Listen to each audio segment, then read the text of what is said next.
എനിക്ക് ഗിറ്റാർ വായിക്കാനൊന്നും അറിയില്ല. പക്ഷെ ഗിറ്റാറുമായി ബന്ധപ്പെട്ട നമ്മുടെ ഇളയരാജയുടെ 2 പാട്ടുകളെ കുറിച്ചാണ് ഞാനിന്ന് നിങ്ങളോട് ഷെയർ ചെയ്യാൻ പോകുന്നത്.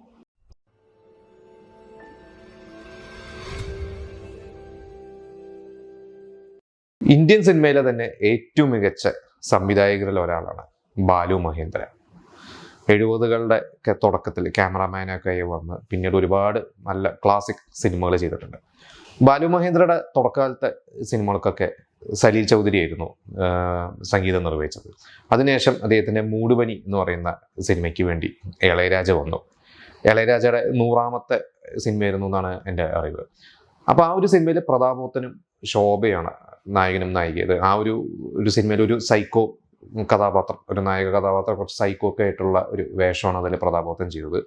വളരെ ശ്രദ്ധിക്കപ്പെട്ടിരുന്ന സിനിമയായിരുന്നു. ആ സിനിമയ്ക്ക് ശേഷം പ്രതാപോത്തന് പിന്നെ കുറച്ച് ടൈപ്പ് കാസ്റ്റായിട്ട് അതുപോലത്തെ റോളുകളൊക്കെ കിട്ടി എന്നുള്ളത് വേറൊരു കാര്യം. ആ ഒരു സിനിമയ്ക്ക് വേണ്ടിയിട്ട് അതിൽ നായകൻ ഗിറ്റാർ വായിക്കുന്ന ഒരു രംഗം, അതാണ് ഒരു ഗാനരംഗം, ഒരു സിറ്റുവേഷൻ. അപ്പോൾ ആ ഒരു സിറ്റുവേഷന് വേണ്ടിയിട്ട് ഇളയരാജ ഒരു മ്യൂസിക് ആദ്യം ചെയ്തു. ആ ഒരു മ്യൂസിക് ചെയ്ത് കഴിഞ്ഞപ്പോൾ ബാലു മഹേന്ദ്രയ്ക്ക് അത് അത്ര തൃപ്തി വന്നില്ല. അങ്ങനെ ബാലു മഹേന്ദ്ര വേറൊരു മ്യൂസിക് ചെയ്യാൻ ഇളയരാജയോട് പറഞ്ഞു. ഇളയരാജ അപ്പം തന്നെ മാറ്റി. ഇളയരാജയെ കുറിച്ച് നമുക്കറിയാം, വളരെ ഫാസ്റ്റായിട്ട് ഒരു 20 മിനിറ്റോ 30 മിനിറ്റോ കൊണ്ടൊക്കെയാണ് ഒരു സോങ് കമ്പോസ് ചെയ്യുക. അത്ര വളരെ ഫാസ്റ്റായിട്ടാണ് മ്യൂസിക് ചെയ്യുന്നത്. അങ്ങനെ ഇളയരാജ അപ്പം തന്നെ വേറൊരു മ്യൂസിക് ചെയ്തു.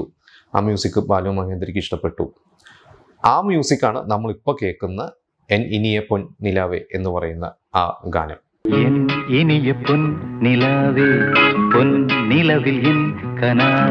മൂടുപനി 1980 നവംബറിലാണ് റിലീസ് ചെയ്തത്. സിനിമ വളരെ സൂപ്പർ ഹിറ്റായിരുന്നു. പിന്നെ ആ ഒരു സിനിമയുടെ മറ്റൊരു പ്രത്യേകത അതായിരുന്നു, അതിലെ നായികയുടെ ശോഭയുടെ അവസാനത്തെ സിനിമ. ഈ ഒരു സിനിമയുടെ ഷൂട്ടിംഗ് ഒക്കെ കഴിഞ്ഞ് കുറച്ച് ദിവസങ്ങൾക്ക് ശേഷമാണ് ശോഭ മരിച്ചത്. എനിക്ക് തോന്നുന്നു അവർ അവസാനം അഭിനയിച്ച ഒരു ഗാനരംഗം, ഒരുപാട് ഹിറ്റ് ഗാനരംഗങ്ങൾ നമുക്കറിയാം അവർ അഭിനയിച്ചിട്ടുണ്ടല്ലോ. അവർ അവസാനത്തെ ഗാനരംഗവും ഈ പറയുന്ന എൻ ഇനിയ പൊന്നിലാവേ എന്ന് പറയുന്ന ഗാനമായിരുന്നു.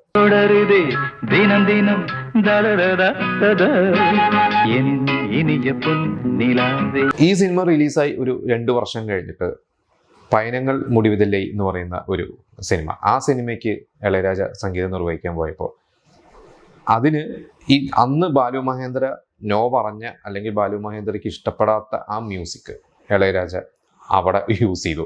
കാരണം അതിലും നായകൻ മോഹൻ എന്ന് പറയുന്ന അന്നത്തെ റൊമാൻറ്റിക് ഹീറോ മോഹൻ ഗിറ്റാർ വായിക്കുന്ന ഒരു രംഗമായിരുന്നു. അതിൽ നായികയായിട്ട് അഭിനയിച്ചത് പൂർണിമ ജയറാമായിരുന്നു. ആ പാട്ടിലേക്ക് അന്ന് ഈ പറഞ്ഞ പോലെ ഇളയരാജ അന്ന് മാറ്റി വെച്ചിരുന്ന മ്യൂസിക് എടുത്ത് ഇവിടെ പ്ലേസ് ചെയ്തു. ഈ പാട്ടും ഭയങ്കര ഹിറ്റായി. അതാണ് നമ്മൾ ഇപ്പോഴും പാടിക്കൊണ്ടിരിക്കുന്ന ഇളയനില എന്ന് പറയുന്ന സോങ്.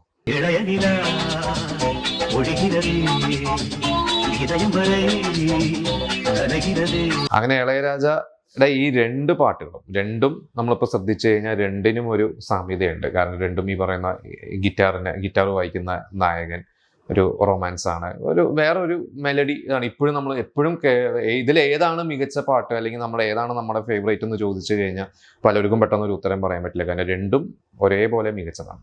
ഇതിൽ ഒരു പാട്ട് പാടിയത് യേശുദാസാണ്. ഇനിയ പൊൻ നിലാവേ പാടിയത് ഗാനഗന്ധർവൻ യേശുദാസാണ്. ഇളയനില പാടിയത് SP ബാലസുബ്രഹ്മണ്യമാണ്. ഈ പൈനങ്ങൾ മുടിവിതല്ലേ എന്ന് പറയുന്ന സിനിമ അന്ന് ഹിന്ദിയിലേക്കും റീമേക്ക് ചെയ്തിരുന്നു. ഹിന്ദിയിൽ റീമേക്ക് ചെയ്തപ്പോൾ വേറെ മ്യൂസിക് ഡയറക്ടർ ആയിരുന്നു. അത് കലാകാർ എന്നായിരുന്നു ആ സിനിമയുടെ പേര്. അതിൽ പഴയ സൂപ്പർ ഹിറ്റ് നായകനായ മനോജ് കുമാറിൻ്റെ മകനാണ് അതിലെ നായകനായിട്ട് അഭിനയിച്ചത്. അദ്ദേഹം കുറച്ച് സിനിമകളിലൊക്കെ അന്ന് അഭിനയിച്ചിട്ടുള്ളൂ.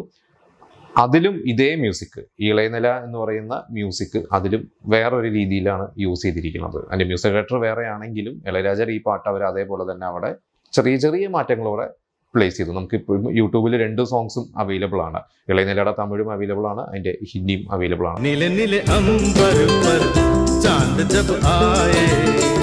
നിങ്ങൾ രണ്ടും കേൾക്കുമ്പോൾ നമുക്ക് മനസ്സിലാവും. പക്ഷെ കുറച്ചും കൂടിയും എനിക്ക് തോന്നുന്നു പിക്ചറൈസേഷനൊക്കെ നന്നായിട്ടുള്ളതും മോഹൻ ഗംഭീരമായിട്ട് അഭിനയിച്ചിട്ടുള്ളതൊക്കെ തമിഴ് വേർഷനാണ്.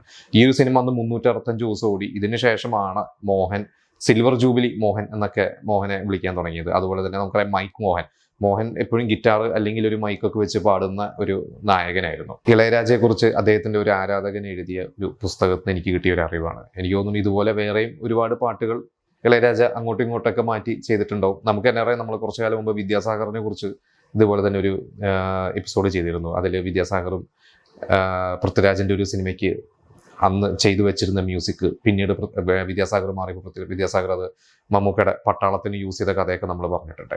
അപ്പോൾ ഇതുപോലെ നിങ്ങൾക്ക് അറിയാവുന്ന ഇളയരാജയെക്കുറിച്ചുള്ള നിങ്ങൾക്ക് അറിയാവുന്ന ഇൻഫർമേഷൻ നമ്മളോട് ഷെയർ ചെയ്യുക.